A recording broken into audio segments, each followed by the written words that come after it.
BJP नेता OP Dhankhar ने कांग्रेस के मैनिफेस्टो पर सवाल उठाते हुए कहा कि युवाओं के लिए 1 लाख का बजट रखा गया है, लेकिन क्या सिर्फ 1 साल के लिए ही है? अभी तक ओपीएस के लिए केंद्र पर बजट देने की बात करते हैं और ये सिर्फ जुमला है, कुछ और नहीं है। ओपी धनखड़ ने कहा कि इस मैनिफेस्टो को न्याय पत्र का नाम दिया गया है और ये कहा गया है कि ये न्याय है। इसमें न्याय क्या है? ये सिर्फ जुमला है और कुछ भी नहीं है। हरियाणा के उम्मीदवारों को बदलने पर जब सवाल किया गया तो भाजपा नेता ओपी धनखड़ ने कहा कि बीजेपी की चुनाव समिति इन नामों का चयन करती है और जिस नाम की घोषणा हो गई है अब ये ही उम्मीदवार रहेंगे। देखिए, मैं कहूँगा कि ये जनादेश को लूटने के लिए झूठ का पुलंदा है। पहले भी कांग्रेस ऐसे ही, जिसको वाणी सेवा कहते हैं, वही करती रही है। देश की गरीबी हटाएंगे, कर्जा माफ़ करेंगे, ओल्ड पेंशन स्कीम लाएंगे। आपने हिमाचल में देखा ओपीएस का दावा कितना जोरदार किया था। सरकार बनते कहते केंद्र पैसा थे। आपको पिछला चुनाव याद है राजस्थान का, राहुल गांधी का वो बयान कि 1 हफ्ते में कर्जा माफ़ करेंगे किसानों का। मध्य प्रदेश का याद है, कर्जा माफ़ करेंगे। कर्नाटक के वादे याद हैं। ये झूठ बोलते हैं, केवल वाणी सेवा करते हैं, जब करने का मौका आता तो करते ही नहीं है। ऐसा ही झूठ का पुलंदा इन्होंने आज रखा है। देखिए, कह रहे 1 लाख रुपया साल भर में गरीब महिलाओं को देंगे। अगर गरीबों की संख्या, गरीब परिवारों की संख्या 22 करोड़ है तो 22 लाख करोड़ रुपए कहाँ से आएंगे? अगर उससे कम भी है, 15 भी है, तो 15 लाख करोड़ कहाँ से आएंगे? 10 लाख करोड़ भी बहुत होते हैं साहब। 45 लाख करोड़ का बजट है, जिसका 30% ही पूंजीगत पैसा है। बात तो रेवेन्यू बजट है। रेवेन्यू बजट का मतलब होता है जो तनख्वाहों पे जाता है। खर्च करने के लिए उपलब्ध बजट कितना कम है।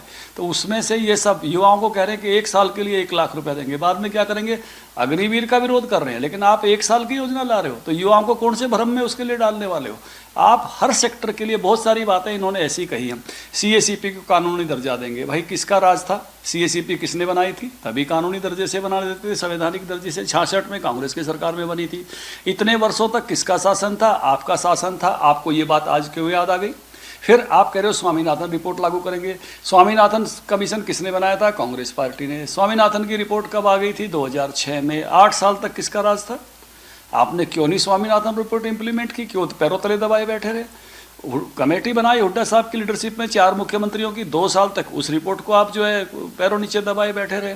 देखिए, ये केवल वाणी सेवा करते हैं। किसी भी चीज़ को इम्प्लीमेंट करना कभी कांग्रेस के नेचर में, प्रकृति में रहा नहीं है। ये केवल जनादेश झूठ बोल के लूटते हैं। इनके घोषणा पत्र की बजटीय व्यावहारिकता क्या है, इस पर देश में सवाल खड़ा हो रहा है और आगे और तेजी के साथ खड़े होंगे। सबने खड़े करने का चाहिए। इन्होंने अपने जो घोषणा पत्र है उसको न्याय पत्र का नाम दिया है। कैसे आप देख रहे हैं? उन्होंने कहा है कि जिस तरीके से 10,000 किलोमीटर जैसी यात्रा चली है और लोगों की जो उसमें मांग थी वो इसमें अलंकित की गई है। देखिए, आपको घोषणा पत्र, आपने कॉपी देखी है, मैंने भी देखी है। शब्दावली का चयन, शब्दावली, नए शब्दों का उपयोग, किसके लिए न्याय मांग रहे हैं? मुझे लगता है ये खुद के लिए न्याय मांग रहे हैं, क्योंकि जो इतने सारे करप्शन के आरोप इनकी पार्टी पर, इनके नेताओं पर, सब लोगों में है। मुझे लगता है कि इनकी मांग शायद उसी प्रकार की है। तो उस नाते से, लेकिन किसी ने गलत किया है तो उसको न्याय, किस प्रकार का न्याय मिलेगा? ये शब्दावली, ये भाव क्यों आता है? न्याय कौन मांगने जाता है? कहीं ना कहीं फंसा होता है तब मांगता है ना। और तब क्यों? क्योंकि गलत किया है तो ही फंसा होता है ना। तो इसलिए इनकी शब्दावली की रचना भी इनके वातावरण से में से हुई है। नहीं तो उसको ये प्रगति कह सकते थे। 5 प्रगति के संकल्प, न्याय काय को, 5 उन्नति के सल्प, 5 नए पायदान, इसमें क्या दिक्कत थी? ये सब चीज़ें उसमें समाई जा सकती थी। अभ्युदय, बहुत अच्छे अच्छे शब्द हो सकते थे।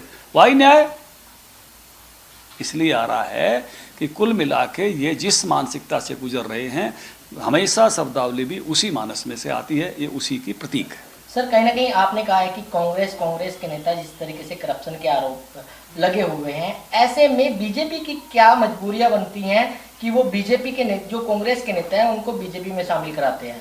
देखिए, कांग्रेस के नेता नहीं, जो नेता आना चाहते हैं एक अच्छे संकल्प के साथ, मूल्य आधारित राजनीति के साथ, देश के लिए कुछ करने के लिए आना चाहते हैं, वही नेता जो है वहाँ आकर बीजेपी का दामन थामते हैं, बीजेपी के साथ चलते हैं।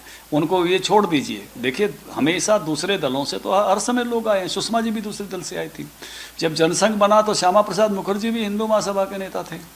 तो इसलिए ये कोई बात नहीं है, सब दलों से लोग आएंगे, लेकिन अच्छे लोग आएँ, और अच्छाई के लिए, मूल्य आधारित राजनीति पर चलने के लिए आएँ तो वही बीजेपी के साथ चलते हैं, क्योंकि बीजेपी की राजनीति, हमारी पंच निष्ठाओं में पहली निष्ठा मूल्य आधारित राजनीति की है, जो वैल्यूज पर चलना चाहते हैं, जो राजनीति अपने परिवार के लिए नहीं, करप्शन के लिए नहीं, अपने संसाधन बढ़ाने के लिए, देश की सेवा के लिए राजनीति में है, ये वैल्यू आधारित राजनीति है। कांग्रेस ने आरोप लगाया है कि बीजेपी एक धुलाई मशीन की तरह है, वहां पर कोई भी जाता है तो धुलाई उसकी हो जाती है और ईडी से वो बच जाता है। देखिए, कबीर के शब्द सुने हैं, संत महात्माओं के प्रवचन सुने, सब यही कहते हैं कि संत महात्माओं पर वो आता है जो अच्छाई पर चलने के लिए तैयार होता है। बीजेपी में वही आता है जो वैल्यू आधारित राजनीति के लिए आकर्षित होता है। और जिस दिन कोई आदमी इस काम के लिए पहला कदम रखता है, मुझे लगता है कि अच्छाई की तरफ उसका ये पहला स्टेप है और ये अच्छी बात है। जब कोई आदमी ये सोचता है कि मैं जग गया हूँ, तो इसका मतलब नींद खुल गई है, खुलने की तरफ जा रहा है। तो वैल्यू आधारित राजनीति का जो उसका पहला स्टेप है, वो उसको अच्छाई की तरफ लेकर ही जाएगा। लेकिन सर, हरियाणा कांग्रेस बीजेपी की बात करें तो चर्चा पिछले दिनों से काफी चल रही है कि जो उम्मीदवार हैं वो बदले जा सकते हैं, इसमें कितनी सच्चाई है? भारतीय जनता पार्टी ने टिकट दे दिए हैं, उम्मीदवार मैदान में है। भारतीय जनता पार्टी के निर्णय बहुत, मैं कहूँगा कि विचार पूर्वक होते हैं, तो इस प्रकार की चर्चाओं का कोई अर्थ नहीं है।